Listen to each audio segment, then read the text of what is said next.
Hello everyone, welcome to the class guys. This is मैं अभिषेक साहू।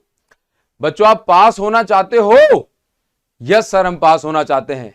और अगर मैं लिख के दे दूं कि जो बता रहा हूं अगर आप उसको कर लोगे, बस 5-6 दिन के अंदर, सिर्फ इतना बताऊंगा जो प्रैक्टिकली पॉसिबल है, तो आप पास छोड़ो, आपके 40 से 50 के बीच में नंबर आएंगे। तो कैसा रहेगा? बोला सर हम जान लगा देंगे। जान लगा दोगे तो जो बता रहा हूं उसको पूरी ईमानदारी से फॉलो करना, आपके पासिंग से बहुत अच्छे मार्क्स आ जाएंगे।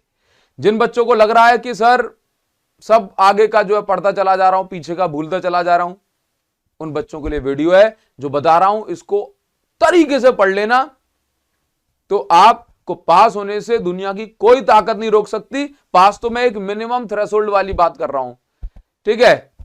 पास तो मैं एक नॉर्मल सी बात कर रहा हूं, आपके नंबर पासिंग से बहुत ज्यादा आएंगे। और हां, एक चीज जरूर बताना चाहता हूं कि पूरी साल भर मैंने आपसे एक सिंगल वीडियो में यह नहीं कहा कि जो कह रहा हूं सेम टू सेम वही as it is word to word आ जाएगा। नहीं, सीबीएसई की आदत यह होती है कि वो हल्का सा क्वेश्चन का वर्जन जरूर चेंज करते हैं, थोड़ा सा वेरिएशन कर देते हैं। मैं आपको जब भी क्वेश्चन प्रैक्टिस करवाता हूं डायमंड प्रो में बताता हूं ना कि पिछले साल देखो ये आया था, बस लैंग्वेज चेंज कर दी पूछने की, और देखो इस साल फिर से रिपीट हो गया। तो ऐसा फिर भी होगा। लेकिन हाँ, एक चीज है, आप 90 प्लस का टारगेट बना रहे हो, आप 45 प्लस का टारगेट हो, आपका कितना भी टारगेट हो, भाई आप ना पेपर में बैठ कर याद करोगे कि अगर अभिषेक साहू सर नहीं होते तो हमारा जो है नैया पार नहीं हो पाती। मैंने आपको वो कंटेंट दिया है ना बच्चों, प्रीमियम, सुपर डुपर प्रीमियम। भाई डायमंड प्रो सीरीज जो बच्चा ढंग से लगा बैठा ना भाई, वो 90 प्लस हिट कर रहा है। अगर आप उसने मेरी बुक के क्वेश्चन प्रैक्टिस कर लिए होंगे तो 90 प्लस के लिए कोई स्ट्रेटजी नहीं है। लेकिन अगर आपको होना है पास, और आपको पासिंग मार्क्स से थोड़े और ज्यादा नंबर चाहिए, और आप 90 प्लस वाले बच्चे भी हो, तो जो बता रहा हूं उसको फॉलो कर लेना। आप भाई, आप मजा आ जाएगा आपको फिजिक्स में, ठीक है? अच्छा, क्या करना है? सबसे पहले जिन बच्चों को होना है पास और उनको चाहिए बहुत अच्छे मार्क्स, ठीक है, तो वो बस एक चीज को फॉलो करें। क्या? कि पीछे के जो चैप्टर हैं, चैप्टर 14, 13, 12, 11, 5, 8, भाई मैं ये कहूंगा कि इनमें कोई चॉइस मत रखो यार, इनमें कोई चॉइस मत रखो। और पढ़ना कितना है?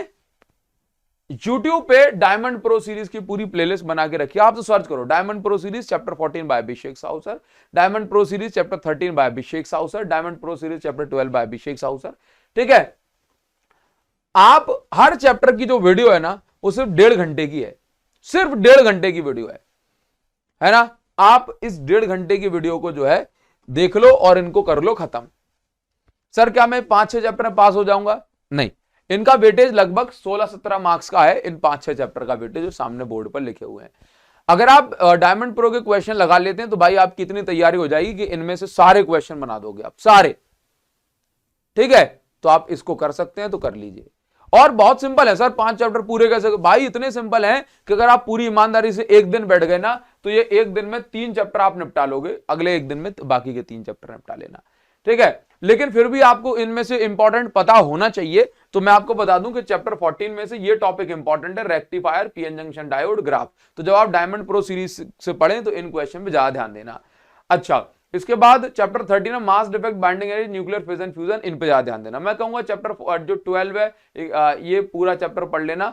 चैप्टर 11 में से ग्राफ, डी ब्रोगली वेवलेंथ और जो है आइंस्टाइन की इक्वेशन पर बेस्ड भी मतलब एनर्जी वेवलेंथ वाले क्वेश्चन आ जाते हैं, ठीक है? तो आप जो है इनको पढ़ लीजिए अच्छे से। अच्छा, इसके बाद अगर मैं बात करूंगा यहां पर डायमंड प्रो सीरीज चैप्टर 5 में से डाया पैरा फेरो को अच्छे से पढ़ लेना, इनकी प्रॉपर्टीज। चैप्टर 8 में से इलेक्ट्रोमैग्नेटिक वेव की प्रॉपर्टीज, यूजेस और वेवलेंथ फ्रीक्वेंसी अच्छे से याद होना चाहिए, और इलेक्ट्रोमैग्नेटिक वेव की डायरेक्शन पर बेस्ड भी क्वेश्चन आते हैं, तो इनको अच्छे से कर लेना, ठीक है? अगर आप ये ढंग से कर गए तो आपका काम हो जाएगा। सिर्फ ये क्वेश्चन लगा लो भाई, आपको दुनिया की कोई ताकत फेल नहीं कर सकती। अब आ जाते हैं, मैं आपको सिर्फ ये वाले क्वेश्चन करना पूरे पूरे, अगर आप कर सकते हो तो, और बाकी के जो टॉपिक आपको बता रहा हूं भाई इनको फॉलो कर लो, आप फेल नहीं हो सकते। फेल छोड़ो, आपके बहुत ज्यादा नंबर आएंगे यार, आप फेल की बात करो, बहुत ज्यादा नंबर आएंगे, 90 प्लस भी चाहिए, आप सब भूल रहे हो। आप इन टॉपिक को चैप्टर 10 से वाईडीएसई डिफ्रैक्शन को निपटा लो, और रिफ्लेक्शन रिफ्रैक्शन के जो हाइजन की वेव थ्योरी होती है, वहां से जो है वो वाले डेरिवेशन करवाएं। इन डेरिवेशन को पूरा करो। चैप्टर 6 में से आपसे कुछ ही नहीं हो रहा है तो self inductance and mutual inductance जो अच्छे से कर लो, इनके डेरिवेशन और जो है क्वेश्चन प्रैक्टिस कर लेना।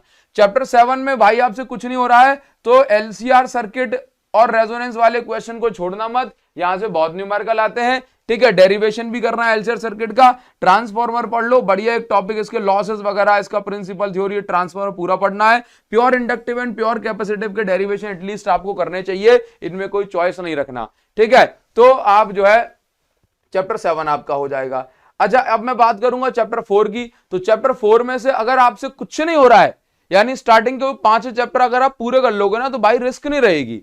हाँ, और अगर इनमें से एक आध कोई पॉइंट अगर मिस हो भी जाता है, कोई टॉपिक नहीं भी आ पाता, हम पढ़ के चले गए, तो कम से कम वहां रिस्क कवर तो हो जाएगी। अब मान के चलो आप हर टॉपिक में से, हर चैप्टर में थोड़े थोड़े टॉपिक करके चले गए, फिर तो बैंड बच जाएगी आपकी। स्टार्टिंग का 15, 16, 17 नंबर आपने अच्छे कवर कर लिए, तो इन बाकी के बचे चैप्टर में से अगर आप 5-7 क्वेश्चन ही बना दे तो भाई खेल हो गया।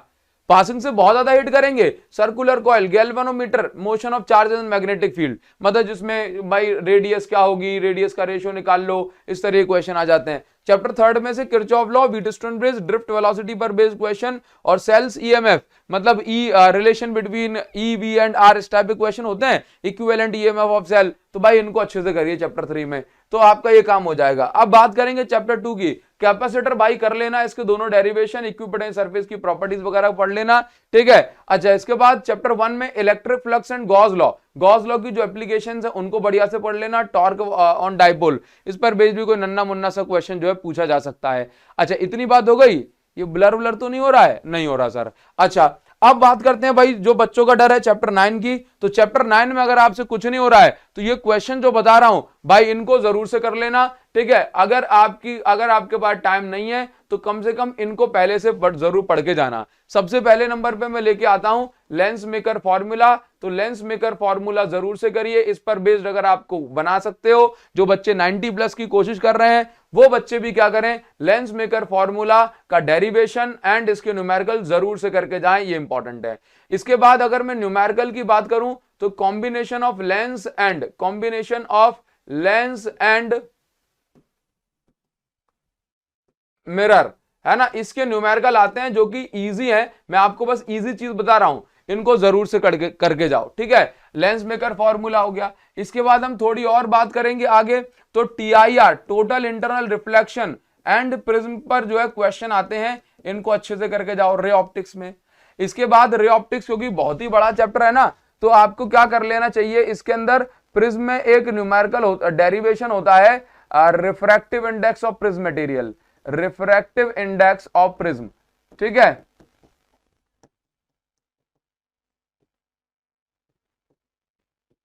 इसको बढ़िया से पढ़ के जाओ।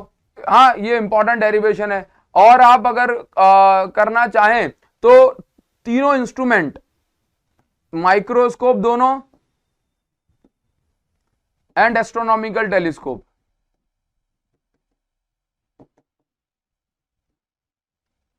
ये कर लीजिए, दोनों करने हैं, ठीक है। अच्छा, रिफ्रैक्शन फॉर्मूला,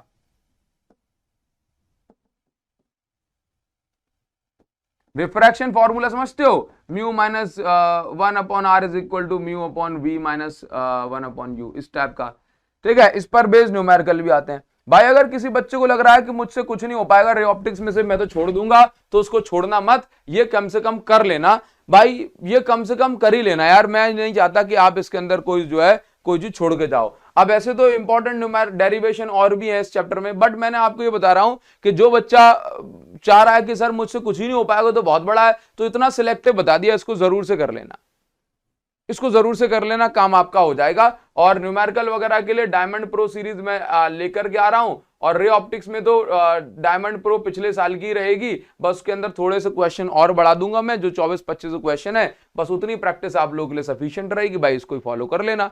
तो अगर आप इतना कर सकते हैं तो आपको जो है पास होने से कोई दुनिया की ताकत नहीं रोक सकती। और विश्वास मानिए, मैंने ये आपको सिर्फ पास होने के लिए नहीं बताया, इतना अगर आप कर लोगे तो आपके 40 से 50 नंबर के बीच में आ जाएंगे 70 में से, ठीक है। और हाँ, जिस दिन रिजल्ट आ जाए ना, उस दिन अपना बढ़िया सा फोटो और कम्युनिटी पे जो है शेयर करने के लिए अपने नंबर मुझे जरूर भेजना। भले ही आपको ऐसा लगे कि सर तो 90+ वालों के नंबर से खुश होंगे, नहीं, अगर आप अपने 70 में 40-45 से भी खुश हो तो भाई मुझे उन बच्चों के लिए और भी ज्यादा खुशी होगी। मतलब मैं ये चीज इसलिए मांगता हूं ताकि मुझे लगता है कि जो मैंने मेहनत आप लोगों के लिए थोड़ी बहुत भी अगर करी है तो उसका मुझे जो है फल जरूर मिलना चाहिए, और वो मैं आपके मार्कशीट में देखता हूं, ठीक है। और हाँ, क्लास 12th के बाद भी आप मेरे साथ रहेंगे, ये मेरा रिक्वेस्ट है आपसे, ठीक है।